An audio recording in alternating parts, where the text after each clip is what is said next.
Welcome to the Week 6 Los Angeles City Section football video. Connor Morissette and Alex Scarr.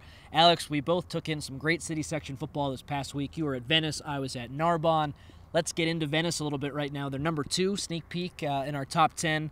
And the CalPreps rating has them a little bit differently, so we'll get into that as well. But Venice at 2 after a huge win over Paramount. Yeah, this game could have gotten out of hand. Paramount had a 3-touchdown lead at one point. Kind of looked like they might roll Venice over, but they kind of let the game get away from them a little bit. And credit to Venice, maybe they were out of this game early, but when they got the opportunity, they took it. It doesn't matter how you start a game, it matters how you finish. And Venice kind of came out of nowhere. They really punched Paramount in the mouth in that second half. Huge win for them and a Southern Section opponent, big time. We will get to our top 10, but as I mentioned, we have Venice at number 2. I like to start the show, now that we're into league play, with the CalPreps top 10, because that is the top 8 that will make the open division and really the top 10 that matter. So quickly running through theirs: Narbonne number 1, Carson number 2, San Fernando 3, Eagle Rock 4, Garfield 5, Birmingham 6, Venice 7, Palisades 8, Westchester 9, Reseda 10. So we have Venice at 2, as I mentioned. They have Venice at 7. Are we overrating the Gondos a little bit? I mean, we might be, but we're also really impressed with the offense, and we think that offense, when you get into shootouts, can really beat up on a lot of teams. Problem with the Gondos is the defense. We haven't seen a lot of good defensive might out of these guys. They get in a lot of back-and-forth games, a lot of high-scoring games. So CalPreps, I think they're doing a combo of looking at that strength of schedule. Venice has played some tough teams, but not exactly the same caliber as some of these other teams, and the points that they're giving up right now, they're just kind of giving up a pile of points. But we see that offense. We know they got some really good guys: Luka Diamant, Chad Johnson Jr., Makai Cope. We talked about all these guys. We see that offense and think, holy smokes, this team could beat a lot of these other City Section teams. Overvaluing, maybe, but I think they deserve where they are. I think the only team that has a legitimate gripe with us putting Venice at 2 is San Fernando. I think you could put San Fernando 2. We saw Eric Sondheimer quote tweet us and say, "I can assure you that San Fernando is 2. Venice still needs to work on their defense." And that's true, but the reason we had Venice at 2 is just because that win over Paramount is better than any victory that San Fernando had. San Fernando's best wins are Reseda and then Canyon, but Paramount, I know they're 1-4, but still, all things considered, I think that's a better win than what San Fernando has, so we have them at 3. Let's get into the top 10 right now, though, before I go on and on too much about Venice and San Fernando. It's going to happen if you don't stop. Yeah, so at 10, it's a team that was in our preseason top 10. It's San Pedro. They return after we had some slip-ups from Reseda and a few other teams. So San Pedro, they beat Cleveland 28-6, 2 touchdowns from Josh Ward and from Justin Bernal. Those were 2 running scores each for those guys against Carson next, so chance for them to get a marquee win. But San Pedro at 10, welcome back to the Pirates. Yeah, Pirates in our top 10. Here we go. They're 3-2, coming back after a 28-6 win over Cleveland. They get Carson next. It's going to be a tough game. I think this is kind of decide who is second in that Marine League. Narbonne's going to be one, but number 2, either it's going to be Carson or San Pedro. So this is going to be huge. It's a home game for the Pirates. I think they're unveiling a new field. They got a new name on it, so it's going to be a big game. It's going to be packed. As you mentioned, Justin Bernal and Josh Ward, a couple of rushing touchdowns, and they lost 52-21 against Downey a couple of weeks ago. Bounced right back, beat Cleveland, so they're on a bit of a roll. It's going to be exciting. And that's a game you might be at. Nothing's official, but we're talking about Certainly that looking a little bit. Quickly in the Marine League, Banning, I said a couple weeks ago, I think they still have a chance at the Open Division. Well, they lost to Elsinore Friday. I am pronouncing them officially dead in terms of the Open Division. It's not going to happen. Sorry, Pilots. Yeah, for the Pilots this season, which is good news for the Western League. That means Westchester has a better chance. Palisades has a better chance. We think Venice is pretty much in firmly. But those 2 teams who are kind of on the bubble, with Banning having an off year, that's huge for them. And if San Pedro slips up and say they have some trouble with Banning, there's a really good chance that we see 3 Western League teams in that last 8, which I think would be really exciting. So a few weeks away from really breaking down Open Division projections and all that good stuff, but just something to think about. So at number 9, another Western League team, as we've been talking about, Palisades, 4-1. They were off last week. They host Fairfax this week. That's a game you got to win if you want to make the Open Division. Yeah, Fairfax, they just waxed Marshall 42-6, so maybe they're getting hot a little bit. Scott Harris kind of bouncing back after a tough start, but Palisades, I think they beat Fairfax by a couple of touchdowns.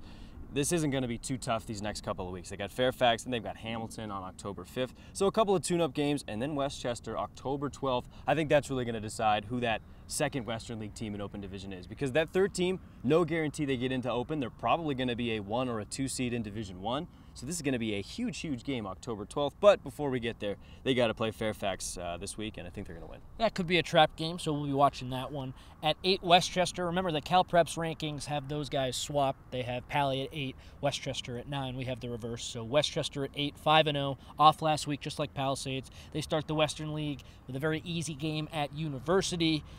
And that's important to build some momentum for them. Remember last year they played Carson in the non-league and lost, so a little bit of an easier non-league schedule. Now they start the league easier, build some confidence. I think that'll be important for Westchester. CalPreps has them number 9, as I said, so they still have some work to do. Yeah, the comments, the offense has been great. I'm really excited for that Venice-Westchester game. It's coming towards the end of the season. We got a while to wait, but this is going to be a really fun team to watch down the stretch. They were off last week, but now, as you mentioned, they get Uni. Uni's had a tough couple of years. Just not really a football school, more of a basketball school over there. So this is going to be a bit of a tune-up game. And then, as I mentioned, they get Pally a little bit later. But Jelly and Carter, what a season this kid's having so far. 1,300 total offensive yards and 23 touchdowns. This kid's just been amazing so far. And Nathaniel Adams, 582 rushing yards, 4 touchdowns. Also caught a couple of touchdown passes. Explosive offense, really exciting. If they want to make the open division, they just got to keep doing what they're doing, beat the teams they have to, and everything else is going to take care of itself. Westchester is undefeated at 8, and number 7, Eagle Rock. They are also undefeated, 5-0, and they destroyed South Pasadena 68-0. Ugly. This past week. I remember last year they played South Pasadena and they beat them. I don't want to say squeak by them, but it was closer, and a lot of people thought that Eagle Rock was for real after that victory. Well, it looks like Eagle Rock has strengthened and South Pasadena has gotten worse from where those teams were last year. A couple shout-outs. Nathan Corrales, the quarterback, continues to play really well. And then I'm just going to shout out guys who I thought did well. Rayford Turner, Jesus Tisnado, Daniel Zamora, Axel Ayers, and David Montillo all made plays in this game. All of a sudden, Eagle Rock is kind of that dark horse. Can they, if they're number 7, I know CalPreps has them at 4, so maybe they're hosting an Open Division first-round game if they stay undefeated. Can they make some noise, Eagle Rock and Garfield, teams that haven't played the toughest schedules but probably won't lose? Can they be legitimate threats to get to Narbonne? That's a question that I have. Yeah, I think Eagle Rock, we haven't seen the strength of schedule. We haven't seen that big test. We've seen San Fernando get tested. We've seen Venice get tested. We've certainly seen Carson get tested. So some of these other teams that we have ranked ahead of Eagle Rock, they've played some of the big teams. Eagle Rock, for their part, they're undefeated. They're 5-0 right now, and as you mentioned, you shouted out all those guys catching touchdowns. Nathan Corrales doing just absolutely throwing everything. And running. And the kids doing everything. So they're doing their part. I mean, they blew out South Pasadena, shut them out 68-0. Yeah. Can they make some noise? Absolutely. I think if they have a chance right now, if it stayed and they're hosting a game, you want to pencil them in moving on to that second round. They're probably going to win at home, so it's going to be a huge thing for Eagle Rock if they can stay at 4. But for now, it's just a matter of getting done what you got to get done. They got Torres, then they're at Marshall, they play Lincoln. At the end of the year, you got Franklin. That's going to be the huge game, the one we're all going to be watching, because Franklin, that's going to be an upset watch game. We've talked about Alfred Bobadilla over there at Franklin. He's probably going to just be a menace to try to defend. So Eagle Rock, yes, they can make some noise, but they just got to take care of business. At 6, the third of the undefeated teams, it's Garfield. Another huge win for them, 77-14 over Legacy. PJ Garcia only took him 7 carries for 163 yards, 3 touchdowns. Bruce Gonzalez caught 2 touchdowns. They're at Bell next. And Alex, you mentioned to me off the air that that's a game that they should not overlook. You have high expectations for Bell. Yeah, first of all, 77 points in a high school football game. You just don't have enough time to score 77 points. You don't see that in basketball very often. So this is a huge win for the Bulldogs. The offense is just absolutely flying high right now. Let's shout out some defensive players. Nick Delgadillo, Joseph Serrano, 3 sacks each. Really doing a good job on the defensive end. I know I made a little joke saying if you had them in fantasy, they would have done you a good job a couple of weeks ago. Well, they're continuing that trend, doing a really good job. How about sophomore Jonathan Bautista? His first varsity action this game against Legacy, went 6 of 13. 101 yards through 2 touchdowns. So great job. Congratulations there to John Bautista. Welcome to the big leagues. Welcome to varsity football. Hopefully you have a nice long career. But as you mentioned, that Bell game, yeah, don't overlook it. Bell absolutely blew out Huntington Park 50-22. This is not a team you want to take lightly, and I'm sure Garfield isn't. They're undefeated for a reason. They prepare every week. They play teams the way they should be played. They prepare for them just like anybody else. But I think Bell, they're going to score a couple of times. They might punch Garfield in the mouth early. How do you respond? I expect Garfield to win, but do not count out the Eagles. And just like Eagle Rock with Garfield, we expect those teams to go undefeated. Say they do slip up. I don't want to say that will eliminate them from the Open Division, but the expectation is they go undefeated, they make the Open Division a loss. Who knows with that statistical formula at CalPreps. Don't even want to pretend I know how to do that math. So we will see what happens if they slip up. But both of those teams should finish the year 10-0. At number 5, we have Birmingham. Alex, you picked that Notre Dame-Sherman Oaks game on the head. I thought it was going to be closer, but Birmingham really got destroyed in that one. So give yourself a little credit, man. That was a good pick. All right, yeah, I said the score would be 48-14. You set the point spread at 21. I thought if Which Birmingham... was too close. A little too close. Yeah. If Birmingham didn't have DJ Banks, I thought this game would just be a little bit bigger, more of a blowout. And unfortunately, that's just kind of what happened. Some positives here for Birmingham. Arliss Boardingham, a freshman, first touchdown catch. That's huge. As I was mentioning, we were shouting out John Bautista over there at Garfield. Same thing for Arliss. Welcome to the big leagues. First varsity touchdown. That's absolutely huge. But let's get to the negatives. Jason Artiga, 3 interceptions. Not a game you want to have. It happens. It's a good defense. Not exactly how you want to finish the game, but you know, these kind of things, just kind of turn the page, take the lessons from them, and move on. They were held to 41 rush yards. That's the biggest one for me, because the rushing offense in the city section is so huge. Just about every team relies on the rushing offense, so to be held to just 41 yards, as I mentioned, no DJ Banks, but that's tough. That's definitely something they're going to have to tune up, but lucky for them, they've got some really easy games here in the West Valley League. I expect them to win them. Yeah, a little bit disappointed with that scoreline. It was the classic city section, southern section game where Just a blowout. Where I thought that wouldn't be the case, but that is what happened. Looking ahead, Birmingham travels on the road to 1-4 Granada Hills next. Could be a bit of a trap game in the West Valley League. They lose to Granada Hills, I think kiss the Open Division goodbye. I'm not predicting that they will, but after getting blown out against Notre Dame Sherman Oaks, maybe morale's down a little bit. They got to make sure they beat the teams that they're capable of beating, and they certainly are capable of beating Granada Hills. I think that's an important bounce-back game for the Patriots. Yeah, if they lose to the Highlanders, jam that panic button, man. Push Yeah. it with both hands, but I don't think that's going to happen. The game that might trip them up is the week later against El Camino Real, Absolutely. October 5th. Lost it last year. That was a huge game last year. That decided who won West Valley League. We thought Birmingham was going to take it. El Camino kind of shocked them, shocked us. They took the West Valley League title. It's going to be a revenge game. Birmingham's definitely tuning up for that one. But as you mentioned, they might be looking ahead just a little bit, thinking, that's the big game. Hold on, wait a minute. You got a game this Friday that you got to make sure you win. I don't think Granada Hills is really going to push them too far. I don't think DJ Banks will probably play in this one. He'll probably just continue to get healthy and rest. But even still, I think they win. Into the top 4, the Carson Colts at number 4. Cal Preps has them at 2. We have them at 4. They destroyed Inglewood 57-15 on Friday to move to 2-4. Here's what I thought was interesting with Carson in this game, Alex. They used 3 quarterbacks. They had 10 different guys rush the ball, 8 sacks from 7 different players, and then 6 guys scored touchdowns. So Team effort. that is depth like you read about. Carson has a good amount of depth, and that's so important in the city section. We talk about Venice kind of lacking depth. We've seen Reseda really struggle with depth issues. Carson has a lot of guys who are making plays, and as the year goes on and they start Marine League play against San Pedro this Friday, that will be huge. I think that's the reason why they'll be in the Open Division semifinals when the time comes. Well, you know what really helps? When you score 27 points in the first quarter. Then you kind of know, okay, we're going to beat this team. Let's get some guys some experience. Let's kind of work in some extra plays. Let's get the young guys in there. So this was a big game. We talked about them probably beating Inglewood. We didn't think they'd have much of a problem. Turns out they didn't. 57-15. Ueale 9 of 11, 137 yards, a touchdown. Ja'Cory Moe, a sack and a touchdown. That's like meat and potatoes, man. Every single game for him seems to get a sack and a rushing touchdown. Frisco Toete, a couple of sacks. So they're playing well. They're playing really well. San Pedro's going to be this big test. I think that's exactly what they needed going into the San Pedro game. Get some guys in, make sure everybody stays healthy. Don't press the guys that don't need to be pressed right now. This is going to be an exciting couple of games here for Carson. At number 3, San Fernando, 3-2. Huge win over Reseda. And remember, Boy. we were kind of back and forth. Yeah, Was Reseda going to win? was not close. San Fernando going to win? San Fernando has a lot of injuries. Well, it didn't look like it. 59-6 was the final score.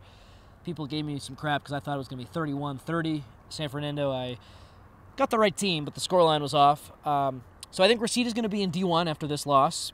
They won't be able to bounce back with a quality win. San Fernando should run the table the rest of the way. And the biggest, I think, talking point around San Fernando right now, Kyle Bryant and Nehemiah Thompson, they both rushed for over 100 yards together, which is something we haven't really seen a complete performance from the both of them so far this season. If they're both going, pretty much everyone except for Narbonne should be on alert right now. Yeah, I wasn't sure if they were healthy, and San Fernando made me look pretty darn stupid. I thought this game might kind of go either way, maybe Reseda, maybe San Fernando, depending on how many of the stars for San Fernando actually suited up. Turns out they pretty much all suited up and then went out and just waxed Reseda. We didn't really see that coming, but the Thunder and Lightning combo there in the backfield, Kyle Bryant, 12 carries, 131 yards, 3 touchdowns, and then Nehemiah Thompson, 2 touchdowns on 101 yards, just 7 carries. So this kid both of these guys, it's going to be really tough to stop them. Not a lot of defenses right now in the city section are playing able to stop them. I think Carson maybe, I think Narbonne probably, but some of these other defenses like a Venice, I don't know if you're going to be able to stop both of those guys.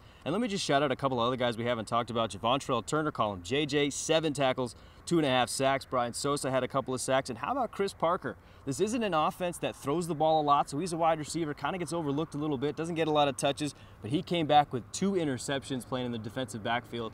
So shout out to CP doing a really good job. And as you mentioned, I think they sweep through Valley Mission League, and they're going to get an open division. They're going to host the game. They're going to play one of these teams that we've got at 7 or 8, maybe 6. This is going to be a really fun game, but expect San Fernando to kind of roll through October.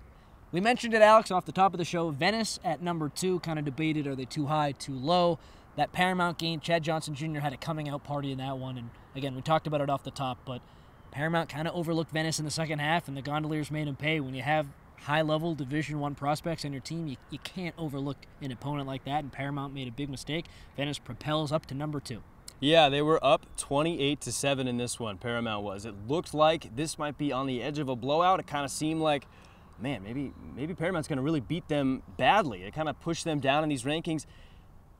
Luca Diamant, 28-14. He throws a touchdown pass late in that first half to make it 28-14 in half. I don't know what Coach Gasca said in that locker room at halftime, but he really fired them up. They came out ready to win. Got a couple of turnovers there in the second half, a fumble, a couple of picks, really putting pressure on that Paramount quarterback. Then, as you mentioned, on the offensive end, Luca Diamant, 20 of 32, 284 yards, 4 touchdown passes. 3 of them went to Chad Johnson Jr. Makai Cope caught one. Everson Bozeman had a touchdown run. This was a huge team win here for Venice. It went all the way down to the wire. Paramount was into Venice territory with just a few ticks left on the clock, so it looked like it could have gone either way. Huge win. I really can't overstate it just enough because this was A, it was a comeback win when you thought you were dead. B, this was a pretty decent Southern Section team that we didn't think Venice would necessarily beat. I'm going to go ahead and toot my own horn. I picked them. I thought the Venice offense was going to have a coming out party, and boy, they really kind of showed out. Now they just got to go take care of business in the Western League. I think they're favorites right now, but they're going to be tested. They got Pally and they got Westchester. Both those teams, they're itching to make the open division. It's kind of Venice's crown to lose right now in that Western League, so they're going to get both these teams best punch. I think they're up to the task, but we're going to see. With Venice, my one concern, do they have enough bodies? Because you were at the game on the sideline. They just don't have that many players. Yeah, and when defensively too. Yeah, when they're in these shootouts, they have playmakers who can score, which is great. But then when they kick the ball off defensively, a lot of those guys go both ways. They're going to be gassed. I just wonder if they have enough bodies to really make a push to get to that Open Division Championship game and make a state bowl game. That's my big question with them because top-line talent, they're right up there with some of the best teams in the city. Depth, they lack. Yeah, depth is going to be an issue, as you mentioned, a lot of two-way guys. What's going to help you is when you have an offense that hangs on to the football. Luca Diamant doesn't make a ton of mistakes. He'll throw a pick here and there, but for the most part, ball security is a huge thing with the Gondos. So when you're not consistently running your defense out there, that's going to help you kind of stay fresh, not get so gassed. They march down the field in nice increments. It's a really well-balanced offense. But, yeah, as you mentioned, I mean, depth is going to kind of hurt them. Some of these teams are going to kind of punch them up a little bit. But I just don't see a team in the Western League. Maybe Westchester, maybe Palisades. But for the most part, top-line talent, Venice has got them both beat. They just got to stay healthy. At number 1, Narbonne, I checked out their win over Lawndale. 27-14 was the final in that game. Remember, quarterback Jake Garcia was back. He started that one. Although Jalen Henderson did get a series, which I like to see. Breon Penny also, who's back from having to transfer the sit-out period, he had a big impact in the game as well. And Alex, just the point with Narbonne, they look like the Narbonne of old right now. Yeah. I think in the Marine League, there's a chance they shut everyone out just because that's how talented this group is. Jake Garcia was 20 of 30 for 328 yards and 2 touchdowns against Lawndale. He's a legitimate quarterback. Remember, he's a top 100 guy in the nation in the class of 2021. It's only a sophomore. Yeah. The Wildcat is scary with Breon Penny. He runs behind Jonah Tawanuu and big boy going to Oregon. Yeah, you're not stopping this team. Exactly. So they play at Banning next. Good luck to Banning. Narbonne at full strength. They have the Marine League to try to get things right. I think they'll win the Open Division Championship, and all these games will kind of be dress rehearsals for that state bowl game where if they win that, they go out and play for a state championship. I hate that it's so predictable, but when you're that good, that's kind of where we're at with Narbonne. Yeah, my only question about Narbonne, would Jake Garcia develop into a quarterback for the playoffs? And he pretty much put that all to bed with a great performance against Lawndale. As you mentioned, Marine League now, they're not going to throw the ball a whole lot. They got Marcy Sietz, a really good running back. As you mentioned, Breon Penny's now healthy or back after a transfer. So I mean, this offense is just going to kind of get in tune, make sure they stay healthy, win these games, and then, as you mentioned, yeah, it's going to kind of be a Narbonne steamrolling train all the way down through the playoffs. The State Bowl game is going to be a lot of fun. We're going to have to kind of wait to see who they play, but it's going to be a good Southern Section team. Maybe one of these other teams from the Northern League or the Northern Section, so it's going to be fun. One other quick point to that. The fear at Narbonne is they got off to kind of a rough start in the non-league. They might have to go down to San Diego to play a Torrey Pines or a Helix, but that's got to be tough as well. We will kind of see how that all goes. And then one final Narbonne point.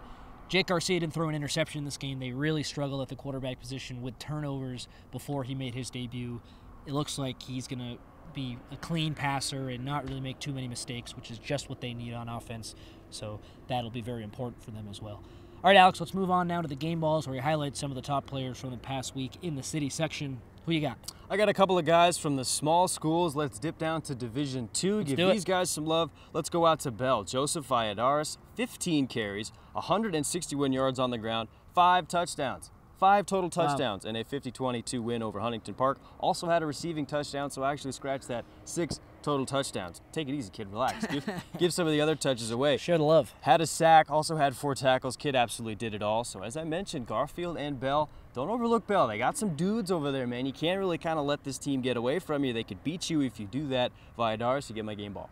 For me, I have Breon Penny from Narbonne, and I hate to beat a dead horse, but I was so impressed with his versatility. He was returning kicks, returning punts, played safety, and then took a couple snaps as the Wildcat quarterback and scored 2 touchdowns in that game against Lawndale. With Narbonne, you don't really see too many guys play on both sides of the ball. A lot of it is what a luxury. Yeah, specializing kind of and playing in one spot, whether it's offense or defense or special teams. That's not a lot of crossover, but he's such a good athlete that he's going to do a little bit of everything for the Gauchos this year. And I talked to him after that game against Lawndale, and he said, I'm so happy to be here. I'm just disappointed it's my senior year, and I didn't have more time with these guys, with this coaching staff. He's in a really good situation, and he's playing really well. So Breon Penny gets my game ball. Alex, let's pick some games now. I have 3 games on my slate. I know you have some more as well. Let's start with the big matchup, Carson at San Pedro. Any chance the Colts slip up in this game?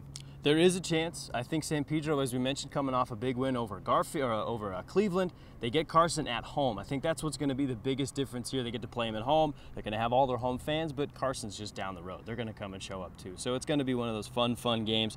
Hopefully I'll be there. We'll see what we end up scheduling. Yeah. But I would take the Colts in this one, even though I like the direction of San Pedro. I just think the Colts, after kind of waxing over Inglewood, they seem to be going the way they want to. I'm picking the Colts. Carson 28, San Pedro 17 is my prediction. Birmingham at Granada. That would be an even bigger upset than if San Pedro beat Carson, because Granada is 1-4 and Birmingham has kind of established themselves as an open division team, but they, remember, lost to Notre Dame Sherman Oaks kind of in a larger fashion than we would have liked to have seen. Any chance they drop 2 in a row? No, give me Birmingham 35-14 in this one. I think when we saw them play at Gura, even though they didn't have DJ Banks, Mason White came out with a nice coming out party. He had 4 total touchdowns, 3 on the ground. So I think that's what's going to kind of happen here. They're just going to run it down their throats. Artigas kind of struggled a little bit throwing the football, so expect them to just kind of run it down. Granada Hills, I think they're going to come away with a few touchdown win. Give them to me 35-14. Yeah, I like Birmingham big too. Fairfax at Palisades. I think this game is going to be closer than a lot of people think. Fairfax coming off that big win over Marshall. I'm still going to take Palisades because they're at home, but I wouldn't be surprised if it was like a 28-24 kind of game. I think Palisades' defense is good enough to win them the game. On offense, Palisades has had some questions, but I think defensively they'll get some turnovers and have some good short fields, so I think they can score 4 touchdowns. But holding Fairfax to 24 after that performance they had against Marshall, I think will be important. I like Palisades in a 4-point game at home. Yeah, I got them a 4-point game too. I'm picking them 21-17.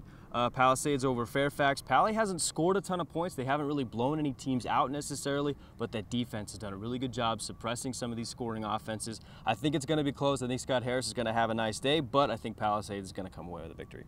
All right, Alex, there are some games on your sheet that you want to touch on as well. Let's hear them. Yeah, let's get to some small guys. Marshall at Wilson. The Wilson Mules, they're 4-1. They've kind of shuffled up a lot of quarterbacks, a lot of different things. Marshall's really kind of struggled here this season. They got blown out by Fairfax, a team we just talked about, so I'll take Wilson in this one. I'm taking Wilson, too. One interesting point with them, I believe in the CalPreps California or LA City section rankings, they were like 14. They are well ahead of Franklin in terms of the best Division II team. Franklin's at 20. I think Wilson's at 14.